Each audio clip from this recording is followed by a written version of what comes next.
Hello Lash babes, welcome back. I wanted to start today's video off with a product list. So if you're interested in what I'm using, definitely go check the beginning. You can hit pause and so you can see all the things that I'm using, but also everything will be linked in the description box below. Yes, you saw it right.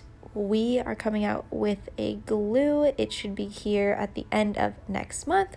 I'm super excited about that, super excited to bring it to you guys. It has a really wide range of humidity, so I think it'll work for almost everybody's space, especially if you are regulating your humidity, which I highly recommend doing. So today is a little bit of a cat eye. We are using 0.07 in D-curl per usual. Love me a D-curl. I think D's look good on almost everybody. And of course, the curlier the client's natural lashes, the curlier that the lash extension looks. So keep that in mind as well. If they have really, really curly lashes, but they're not wanting very curly lash extensions, maybe you could use a CC or a C curl. So we are doing a cat eye look. We're starting with 7s in her inner corner and working our way up to 13, and then we are dipping back down to 10s on the outer corner.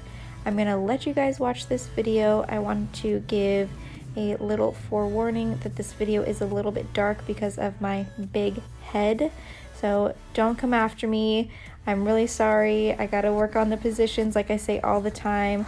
I'm really just worried about bringing you guys content more than anything. So now that I can see where I'm struggling with the filming, I can make corrections. So bear with me. They will get better, I promise. I just want to thank you all so much for watching my videos. I really appreciate it. We hit 1,000 subscribers, and that is just crazy. I cannot believe 1,000 of you are watching my videos, and which there's really more, but some of you guys who are not watching are not subscribed. So make sure you subscribe. It really helps out my channel. And then, like I said before, everything that I'm using is linked in the description box below.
wanted to pop back in because I get a lot of questions if my fans are pre-made or if I pre-make my fans, and the answer is no. I make my fans during the service. However, I don't think that there's anything wrong with creating fans on your downtime to practice and saving them to use as pro-made fans. However, you want to make sure that you're not overdoing it with the glue, so make sure when you are making the fans as pro-made fans, you have the littlest, tiniest amount of glue on the fans so that the glue does not weigh down the lashes. Okay, I'm gonna leave you to it.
Hey Lash babes, don't forget to subscribe to the Whiplash YouTube channel so you can see more videos like this, and also to see the last video, click this watch more link.